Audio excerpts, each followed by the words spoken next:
Let's go to our last story this hour. Sierra Leone has quarantined over 1 million more people in different areas to contain the deadly Ebola virus. President Ernest Bai Koroma announced that the northern districts of Port Loko and Bombali, as well as the southern district of Moyamba, will be closed off immediately. Earlier, 2 other districts in the east were also sealed off. The largest lockdown in West Africa now affects more than a third of the country's 6 million population. The deadliest Ebola epidemic on record has infected almost 6,000 people in the region, killing nearly half of them.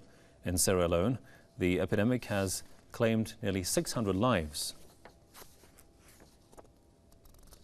Let's go to London and talk to Aya Johnson, Director of Viewpoint Africa. Welcome, sir. Mr. Johnson, just how far would the action of quarantining go? Could the whole country be at risk of being quarantined? Well, quarantine is a serious situation for which the government has taken quite seriously, for which the vast majority of the country has actually gone through that process already. A 3-day shutdown was ensued, and of course, over a period of time, a lot of people were identified, nearly 150 of having the Ebola virus. That's in addition to the nearly 1,000 or so which already have the virus, of which nearly 500 or so have died.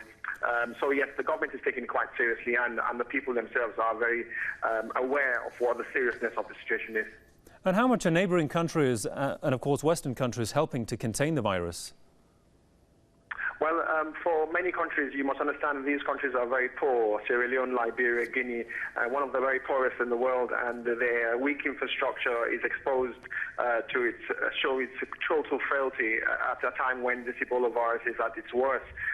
And that said, the spread of the virus across these countries and the region is a threat. And of course, many of these countries are suffering right now because of the weakness that they experience on the healthcare side, which is exposing all aspects of the country right now. And what about Western countries? Well, the West clearly have a role to play. They have shown over the period of time that the only contribution that they can do right now is to help build infrastructures, which is why the United States, European countries, and including Brazil, who only this week are sending nearly 150 doctors to Sierra Leone, are all about trying to strengthen what is already experienced in terms of acknowledging the weakness in the healthcare sector, in terms of trying to at least be able to contain the problem. Stopping the problem, you need a vaccine, and we're miles away from getting a vaccine which would address the fundamental needs in terms of the sort of stopping the virus in its tracks. All right, Aya Johnson, Director of Viewpoint Africa from London. Thanks for your time there, sir.